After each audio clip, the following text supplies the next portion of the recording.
welcome back to my channel. Today I am going to do a video all about my base makeup. So from priming the face to foundation to concealer, applying blush, bronzer, contour, highlight, all of the face makeup. A lot of you guys have asked me to do a in-depth video on this, so that is what I'm bringing you. I'm gonna go step by step, so I hope that you will find this video helpful as you go along. If you do, make sure to give the video a thumbs up, and if you haven't already, please subscribe to my channel. That way you can stay up to date on all my upcoming videos. But let's just get right on into the video so you can learn how to achieve a flawless base.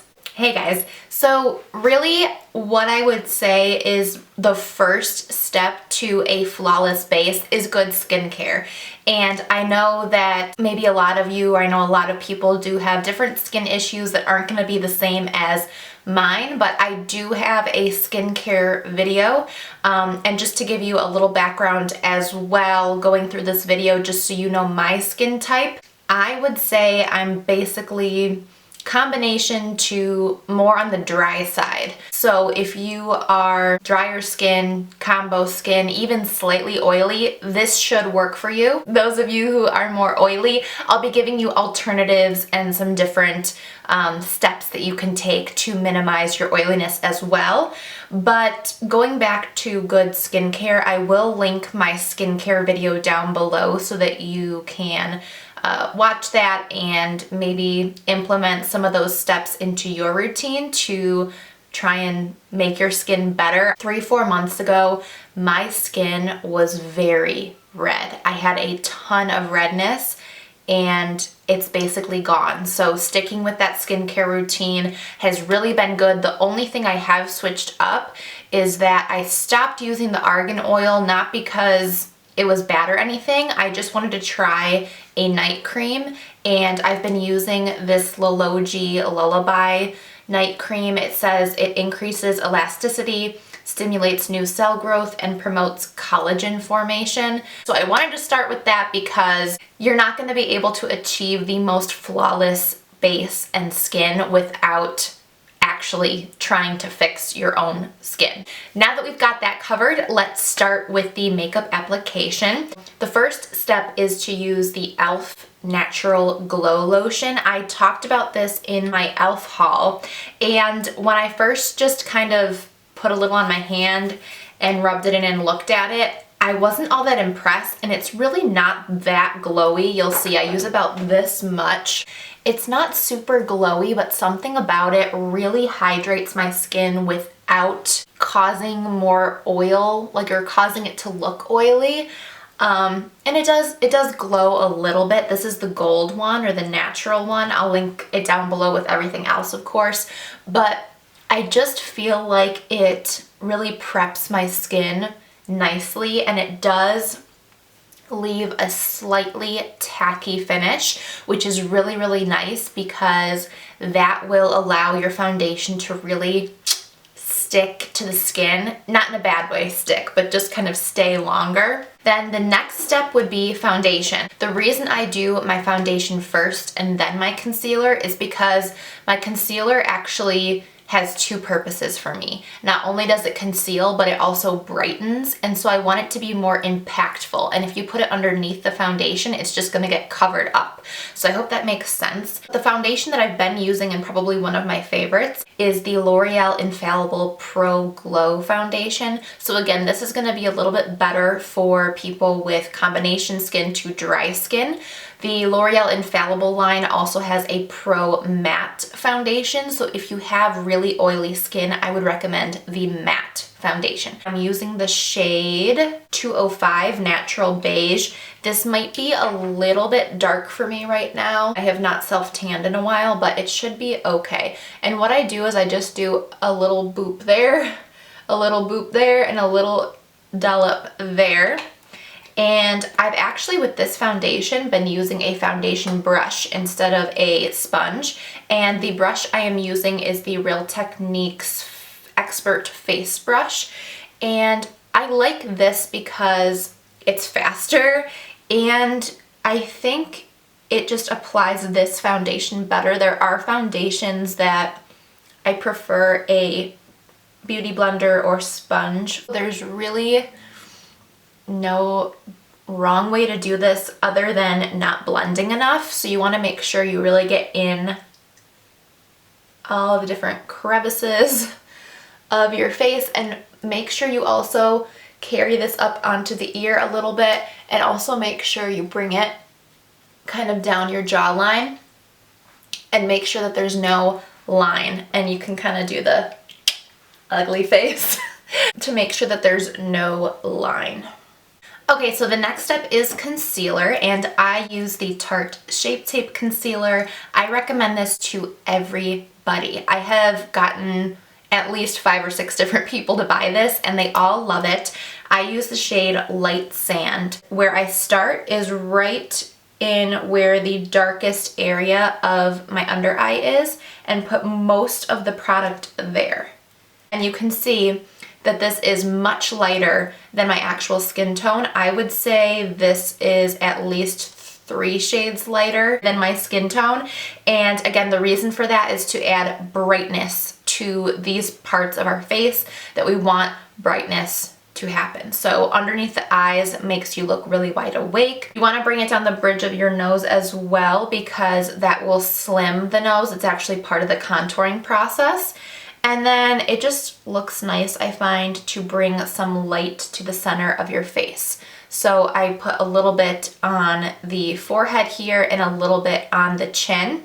Then you just want to conceal wherever you might get red or have breakouts. So sometimes I get a little bit of redness right around the nose area there, so I put a little bit there. And then with whatever is left on this wand, I kind of bring down to really highlight this area. This is going to highlight the cheekbones and just look really, really beautiful.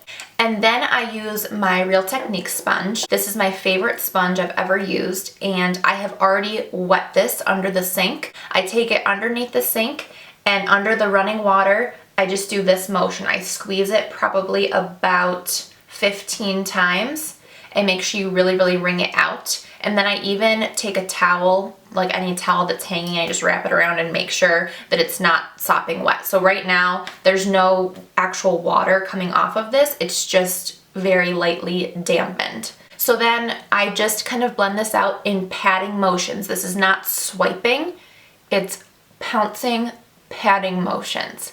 And you can be firm like that.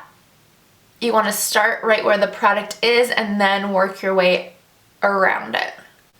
Another little trick is to wait to blend out the areas that you want the most brightness, because they'll dry up a little bit and be a little bit more difficult to blend, so they'll stay in place longer. So I don't want as much brightening effect on the forehead and the chin as I want on the under eyes and the nose. So I'm waiting to do that part. And again, just reiterating, there is no really right or wrong. If you blended your eyes out first and then blended the other areas, it probably would be fine, but I'm just trying to show you the absolute 100% best way I know to apply my base.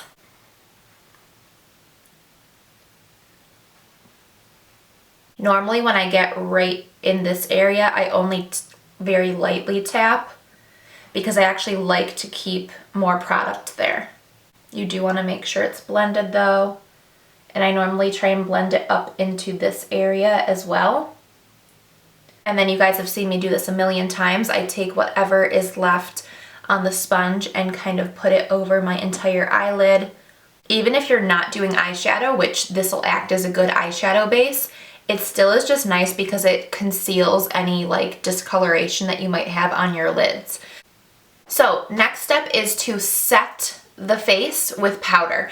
And what setting means is just making sure that your liquid products are going to stay on your face and not crease. So I start by setting the lighter areas, the parts that we did concealer, and for that I always use the Maybelline Fit Me Loose Powder. Since this came out, I don't know, maybe 4 or 5 months ago. I love this stuff. Great drugstore powder. And it's like this, you just kind of put a little in the cap, and how I apply this is with my sponge. So I just take my sponge get quite a good amount of powder on there and just press. And I put the most underneath the eyes because I want this area to be the most bright. So I take the majority of what's in this cap and stamp it underneath the eyes, and then whatever is left, I'll just lightly put in the other areas. Now before we wipe away all that powder, I do want to set the rest of my face with a powder, and my favorite powder to do this with is the Bare Minerals Bare Pro Foundation Powder. So this is actually a foundation that you could use without liquid foundation. You could take a kabuki brush, which is a more dense brush, really get in here and buff this into the skin, but I like to take a big fluffy brush and just lightly dust this over. So what this does, the reason I use this instead of maybe lightly dusting a translucent powder or, you know, more of a fine powder, the reason I like to do this is because it adds another layer of coverage without looking cakey. This powder is so nice. It's smoothing.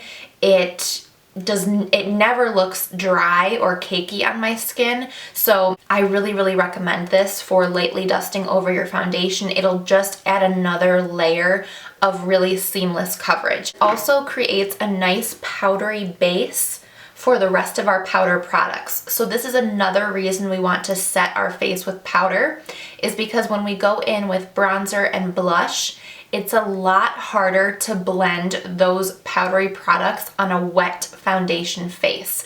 So putting some powder over the foundation will help the bronzer and blush glide on a lot easier. So after we've applied this to the perimeters of our face, I then wipe away any of the Maybelline loose powder that is on our face. Then the next step is contour or bronzer, and I would say my technique for this is kind of like an in-between. I wouldn't say I just take a huge brush and bronze my face, but I also don't do like a super sharp contour. I kind of do like a brontour. I really want that word to stick. Gretchen, stop trying to make fetch happen. It's not going to happen. I'm sure other people do this as well. It's not like I've created this technique, but it's kind of just like an in-between. So my favorite product to do this with is the Benefit Hoola Bronzer and the Hoola Light Bronzer. You do not have to get it in this palette. This is a Cheek Parade Benefit Holiday palette that came out a couple years ago. You can buy these individually. This is just how I have it. So this is the Hoola Bronzer, this is the Hoola Light. What I do is just take a mix of these. Honestly, I probably could get away with just one or the other, but because I have both, I take a mix. But you don't have to buy both. Go to Ulta or Sephora, kind of swatch them and see which one works best for you. I'm missing, where is my contour brush? This I really want to talk about because your contour and bronzer brush is really important. If you don't have a good brush, it can basically just make it impossible to create a flawless bronzed contour. This is the brush I use. This is from Real Techniques and it's their sculpting brush. So it is for contour, and you'll notice that it's angled up and it's domed, so it kind of tapers in like this. This brush changed my contour bronzing game altogether. It just makes the process so much easier. So like I said, I just kind of dip into both, like here, lightly tapping. This bronzer is very pigmented. I should mention, if you cannot afford the Benefit Hoola Bronzer, which I think on its own one is around $20 maybe. If you can't afford that, the Physicians Formula Butter Bronzer is a really good dupe for it. Physicians Formula is drugstore, but it's really not the cheapest drugstore, so it probably still will cost you $10+ I think. But if that extra savings of $10 is important to you, the Physicians Formula Butter Bronzer is a good alternative. I will just take this, and you always want to start with a light hand. You can always add more. So I basically start right underneath my cheekbone, and if you don't know where that is, kind of feel along your face and you'll feel the bone. You want to start right below there, so right in what's called the hollows of the cheek. So I'm going to start right there and lightly add some bronzer. And then you want to slightly take it down to about here. You want to deposit most of the product up here. You want to be very careful once you get here, because if you put too much product right here, it's going to look really noticeable and not good. So again, most of the product is here, and then I'm very lightly touching right here.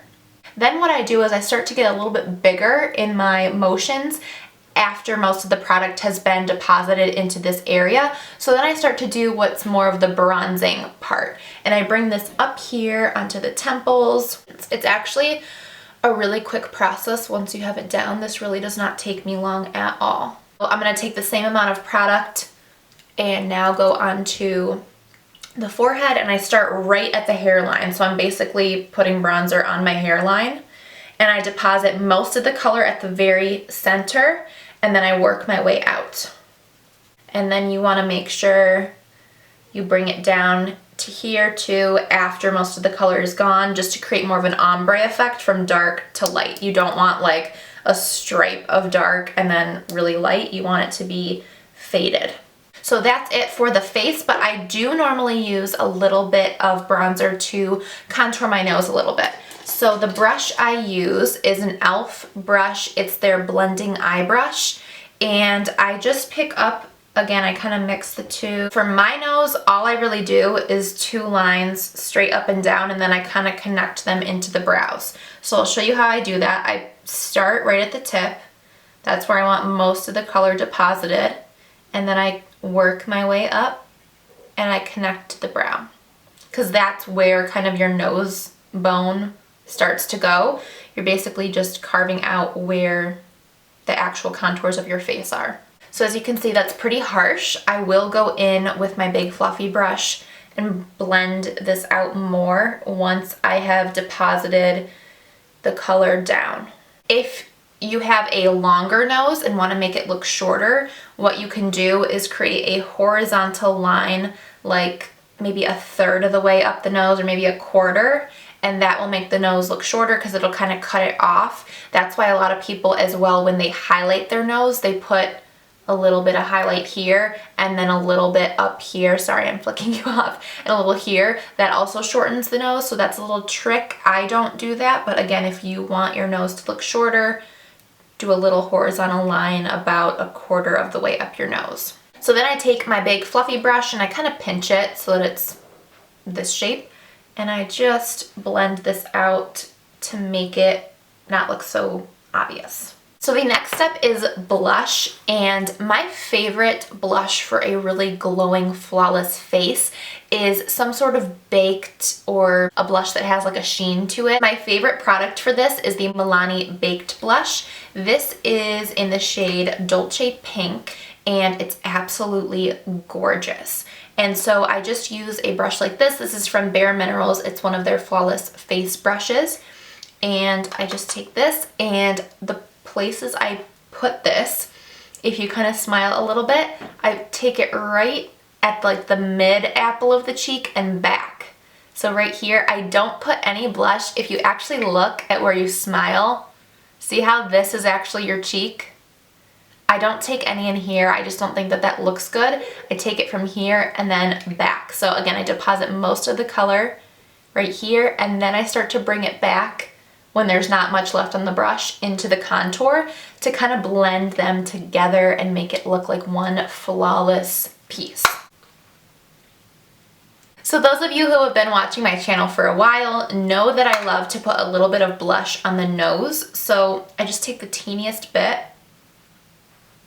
and do this. And I don't know what it is, if it just, I don't know, I just think it looks fresh and youthful. A lot of people don't do this, but I just really like it. I think it looks nice and kind of ties in this flushed area. Like if you get flushed, a lot of times your nose will get a little flushed. I don't know. I really don't know how to explain it other than that. So That is it for blush. And then what I do is set my face, and this is a different kind of setting. So I know I talked about setting your face with powder.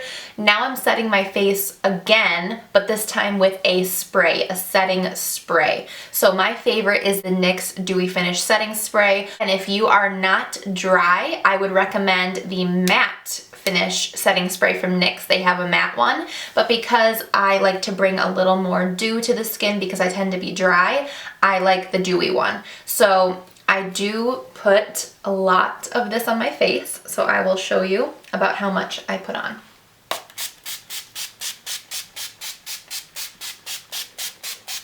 So I know that that's a lot. The bottle does last me, I would say, a month and a half. So it's about, I don't know, $10, $11, and it lasts me a month and a half even though I use that much of it. And then, so I kind of just let it dry a little bit. Then I take the flat side of my Real Techniques sponge and push it in. And the reason I do this is because it kind of really makes it meld into the powders. And it also sets down any peach fuzz you might have. This just kind of lays them down on the face so that it's not as noticeable when your face kind of hits the sun.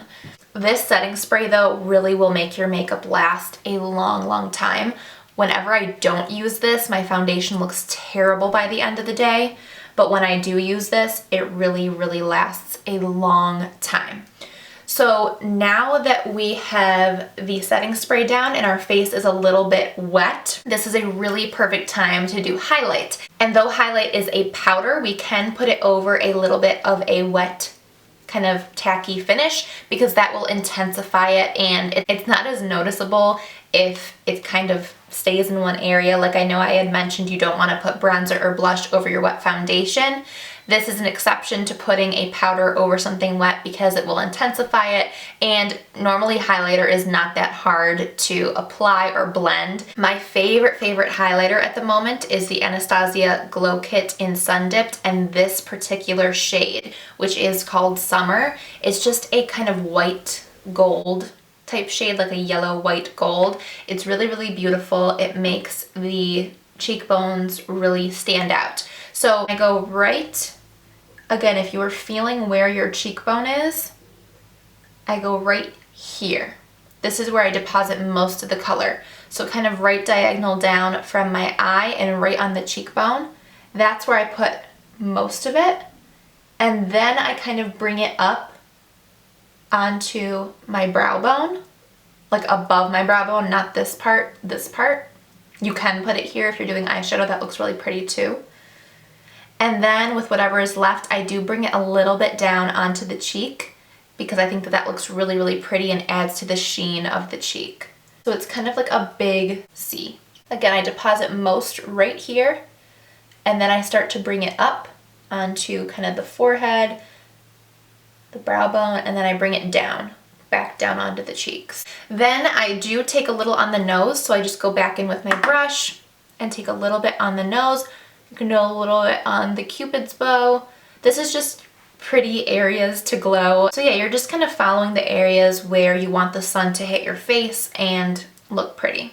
And at that point, we are done with our base. So yeah, guys, this finishes up the look for a flawless base. How to apply contour, blush, bronzer, highlight, foundation, all that good stuff. I know that a lot of you guys have questions about how I did that, so I hope that this video was helpful for you. If it was, give this video a thumbs up. Don't forget to subscribe if you haven't already. That way you can stay up to date on all my upcoming videos. And other than that, guys, I will see you in my next one. Bye!